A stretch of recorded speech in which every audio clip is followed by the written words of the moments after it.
अब आ जाइए सेक्शन 28 पर, very important for you prelims, designation of special codes, P for prelims, which section provides for the designation special code. यहीं से heading से question आएगा और ये है इसकी बेरेक लैंग्वेज, ये है आपकी clause 1, for the purpose of providing A speedy trial. Come on, write down please, the purpose is, for the purposes of providing A speedy trial. यहां पे ध्यान दीजिए आप कि स्पेशल कोड का जो डेजिग्नेशन हो रहा है वो किस लिए हो रहा है? बच्चे की प्राइवेसी मेंटेन करने के लिए, बच्चे के डेलिकेट नेचर को ध्यान में रखते हुए? ना ना ना ना ना ना, स्पेसिफिकली सेक्शन में लिख दिया गया है the purpose of the special code designation क्या है? पढ़ो जरा, देखो ये है स्पीडी ट्रायल और यहीं से क्वेश्चन आएगा। Purposes, for the purposes of providing A speedy trial. क्या करेंगे? द स्टेट गवर्नमेंट, ऐसे याद पढ़ लीजिए बस, state government shall designate for each district what? A court of session to be a special court. कौन करेगी? स्टेट गवर्नमेंट करेगी। अभी समझाते हैं क्या करेंगे।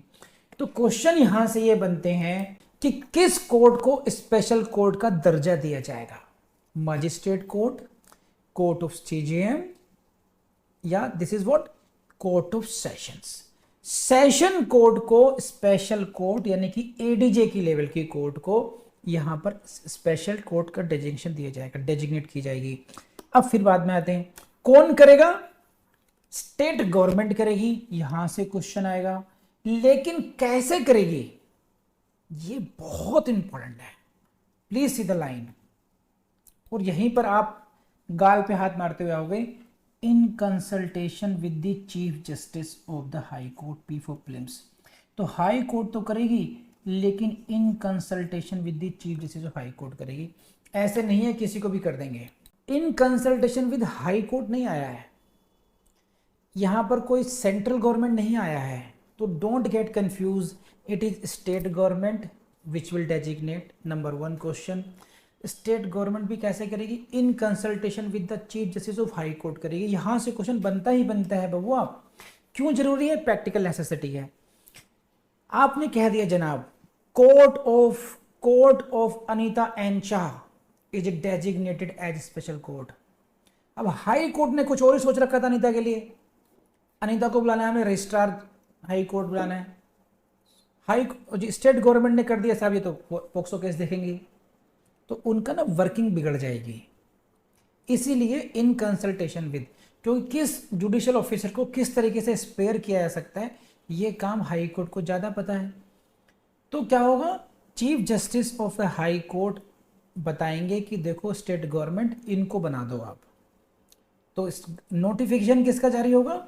नोटिफिकेशन इशू होगा state government by the notification in the official gazette. तो ये नोटिफिकेशन हो जाएगा गवर्नमेंट के पास, लेकिन होगा in consultation with the chief justice of the high court. तो मुझे लगता है कि आपको समझ में आया होगा, यहां तक आया ना?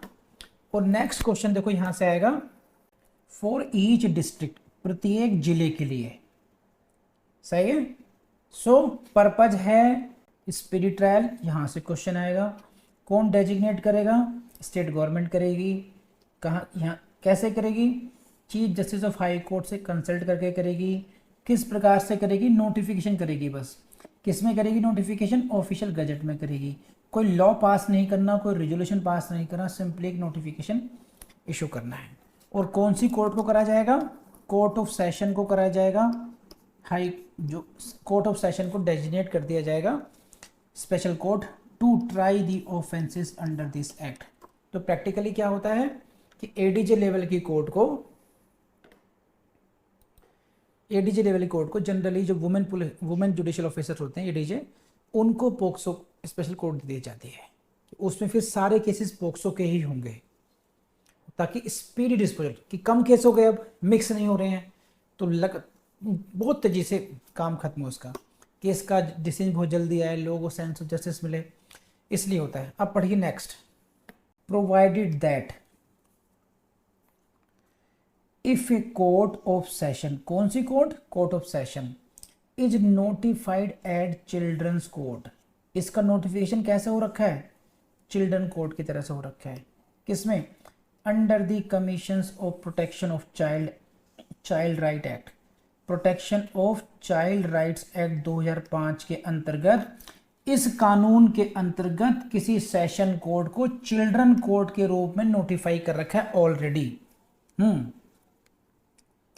या और a special court designated for similar purposes under any other law for the timing in force, या फिर कोई किसी अन्य कानून में कोई स्पेशल कोर्ट हो, ठीक, then such court shall be deemed to be a special court under this section.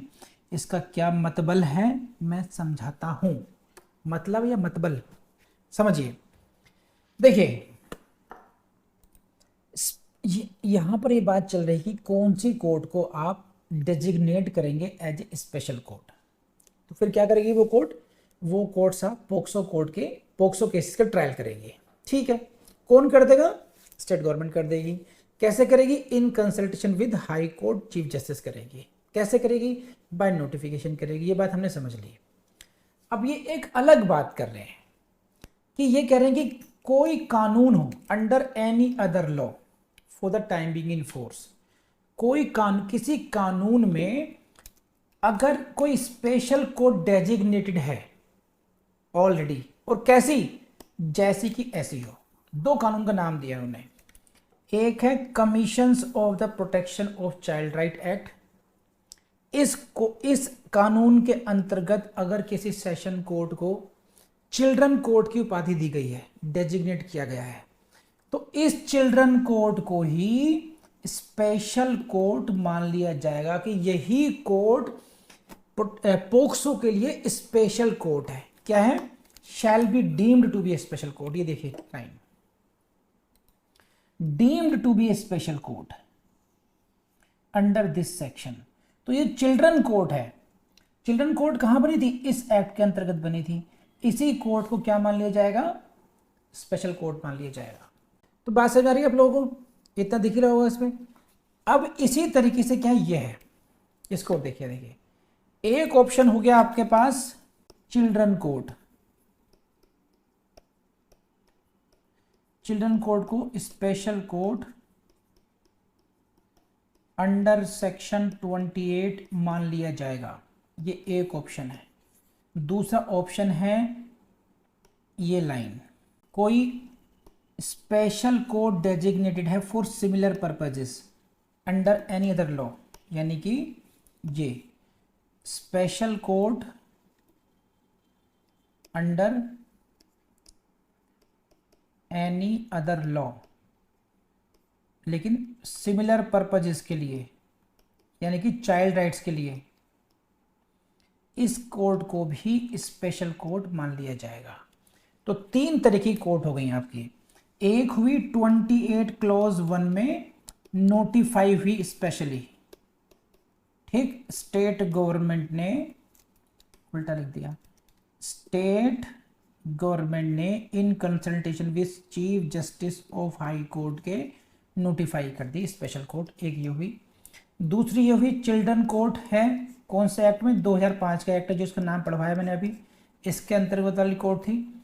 इसको डीम्ड मान लिया जाएगा, यानी डीम्ड ऐसा मान लिया जाएगा विदाउट नोटिफिकेशन। यहाँ पर नोटिफिकेशन की जरूरत नहीं है। और अगर इस एक्ट में नहीं है लेकिन कोई अन्य कानून है, किसी अन्य कानून में चाइल्ड राइट प्रोटेक्शन की वजह से ही किसी कोर्ट को ऑलरेडी स्पेशल कोर्ट मान लिया गया है, तो उसको भी पोक्सो के अंतर्गत स्पेशल कोर्ट मान लिया जाएगा, डीम्ड होगा। तो ये है तीन प्रकार की कोर्ट का वर्णन सेक्शन 28 में। Section 28 clause 2, while trying an offense under this act, trial के समय special court shall also try an offense other than the offense referred to in subsection 1। my god, क्या मतलब है इसका? with which the accused may under the CRPC be charged same trial। इसको समझाते हैं क्या मतलब, बहुत छोटी सी बात है, लैंग्वेज में मत जाइए, समझ लीजिए अच्छा से क्या है। ऑफेंस हुआ पॉक्सो एक्ट में, सपोज कीजिए पेनिट्रेटिव सेक्सुअल असॉल्ट है, सेक्शन 3 में डिफाइंड मीनिंग बताया गया है, सेक्शन 4 में पनिशमेंट है, और इसके साथ साथ उसने कोई आईपीसी का ऑफेंस भी किया है। तो आप तो कह रहे हैं कि साहब हमने क्या किया डेजिग्नेट, देखो इसमें टेक्निकलिटी में घुस जाइए आप, इसमें मेरे जैसा इंसान तो जाएगा। अच्छा देखो पढ़ लो, स्पेशल कोर्ट डेजिग्नेट हुई थी इस तरीके से, to try the offences under this act. सही है। अब क्या हुआ, सेशन कोर्ट के सामने ट्रायल गई, सेशन कोर्ट ने चार्ज फ्रेम किया कि सेक्शन 4 पोक्सो रेड विद, क्योंकि इसने ग्रीवियस हेड भी करी है, तो 326 आईपीसी। पर ऐसा कैसे कर देंगे आप, आईपीसी में कैसे कर देंगे, क्यों नहीं कर सकते भाई साहब, कि सर आपका जो जन्म हुआ है ना, आपका जो सेशन कोर्ट है, आप इनको जो स्पेशल कोर्ट माना गया है ना सर, पढ़ लो आप 28 क्लॉज 1 में, to try the offence under this offence act, POCSO act का ट्रायल कर लो आप, कौन मना कर रहा है, इस कोर्ट को स्पेशल कोर्ट माना गया to try only the case of POCSO act, आप आईपीसी नहीं कर सकते। वकील साहब सुनो तो, नहीं सुनना नहीं सर, आप केवल पोक्सो एक्ट का ट्रायल कर सकते हो।